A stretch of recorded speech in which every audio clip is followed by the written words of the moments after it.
What you see here is the Toyota Fortuner. It has been upgraded for 2021, and while the styling remains similar to the previous generation, there are a bunch of cosmetic changes, especially to the front and the rear. So you get a reprofiled grille, you get a reprofiled bumper, the bezel for the fog lamps are different, and you also get slightly larger wheels. Now, just to get some stats out of the way, it's running the same 2.8-litre turbo diesel engine as before, but it has been tuned to make more power and more torque. So now it makes 204 PS and 500 Newton meters of torque when paired with the automatic transmission. So what that does, it makes it significantly more sprightly on the road.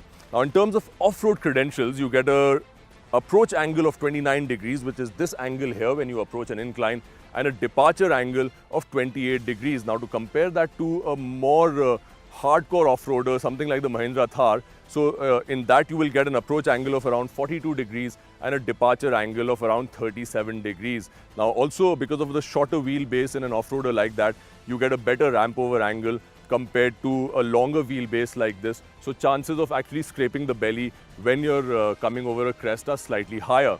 But life is more than a spec sheet, and Toyotas are known to be notoriously tough. So we've come here to Off-Road Adventure Zone in Gurgaon. It's a track that is curated to challenge even the best of off-roaders, and we'll be putting the Fortuner's 4x4 credentials to the test here to see just how legitimate its off-roading chops really are.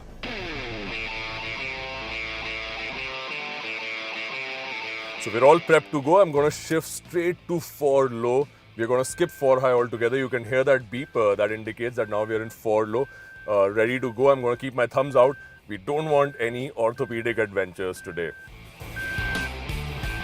For slow off-roading, such as in this challenging terrain, we don't need speed.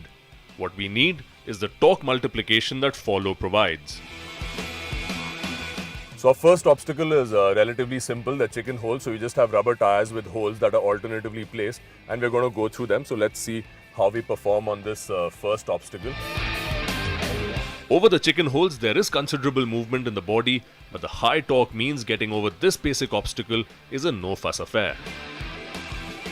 Now we're actually going to go on a lateral incline to see exactly how much of a lateral angle the Fortuner can take.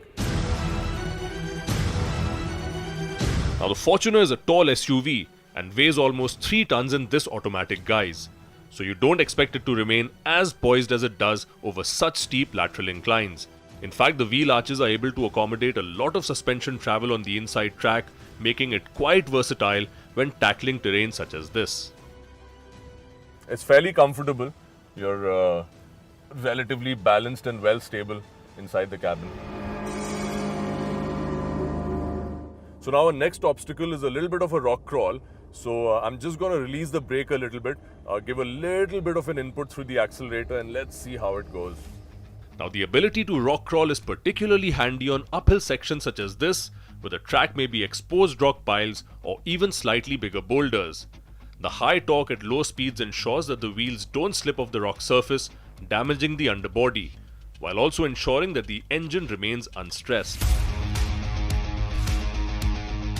Our next obstacle is this double crest of sorts, so it's designed to test the ramp over angle. Now, in reality, you're not going to do any of this with the Fortuner, but if the time actually comes when you actually have to put it through its paces off-road, it is quite capable. Now the Arena here presents crests that would otherwise be hard to encounter on a regular off-road trail, and the Fortuner has managed to crest over all of them without scraping the underbelly. In just one place, the floorboard did scrape, but only just. Overall, the ramp over angle is sufficient for most obstacles that this SUV will encounter. So this next obstacle is a double test of sorts. So we'll be checking out the lateral incline angle, and then that is followed by an axle twister. So first we're going to go in right wheels down, and then it's going to twist and take the left wheels down. So you'll actually have the rear wheel in the air as we go along. So let's check this out. These axle twisters are designed to test an SUV's articulation, and this is where the Fortuner's 4x4 system comes out with flying colors. The active traction control and limited slip differential help the Fortuner ease out of this obstacle despite one or more wheels being off the ground. Now the trick here is to tap the throttle up the incline and let go at the top to allow the vehicle to tip over to the other side. Once the front wheel makes contact with the ground, you can power out. Up next we have yet another axle twister, but this time it's slightly different. So it's a little more sharper. It's designed to make the SUV rock forward and backward, but a little more sharply. So once again we'll have that wheel articulation being tested, but this time a little bit more severe. So let's see how we do. Again we enter right wheel in.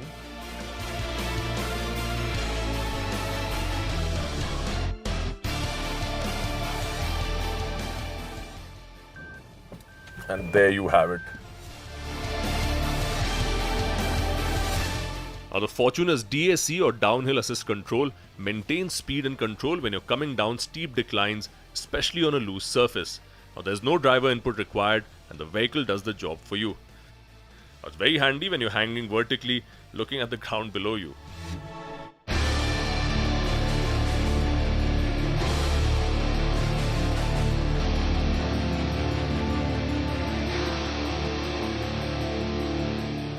So now we're going to do a lateral incline test, but it's slightly different. So it's circular.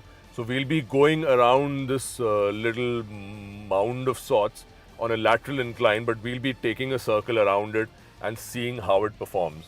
So I can feel it tipping quite steeply to the left.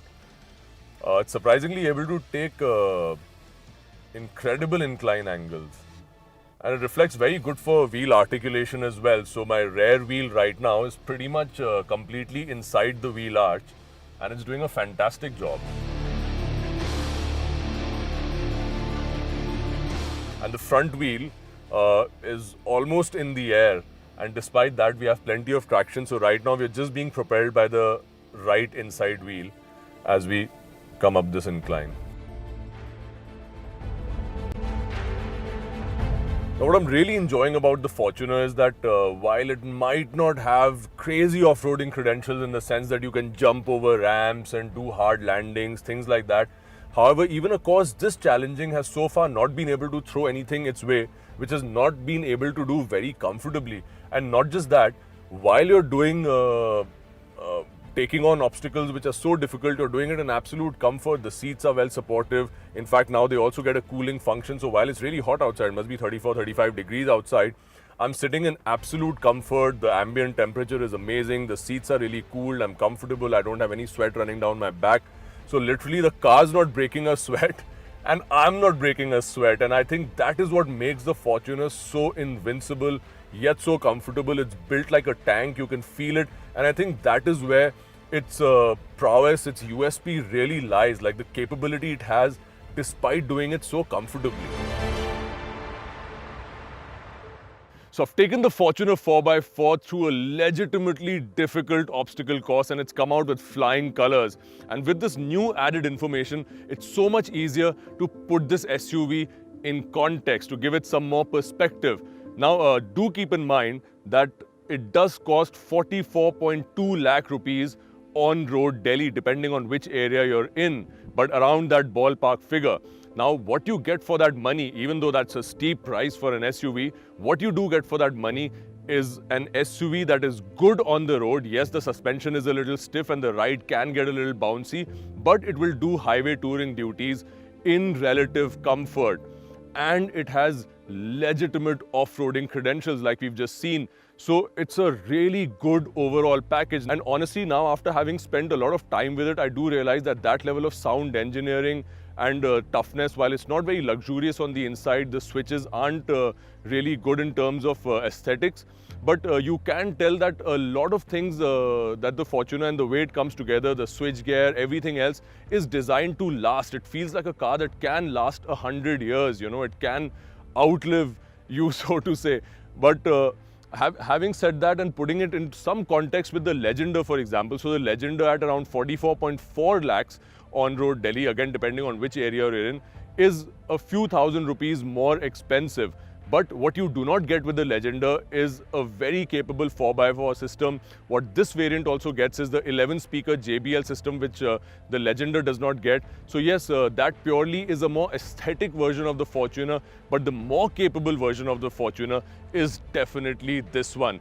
And what I really liked about it is that it does difficult terrain like this, keeping you in absolute comfort. So it's a big tick and a big nod from me here.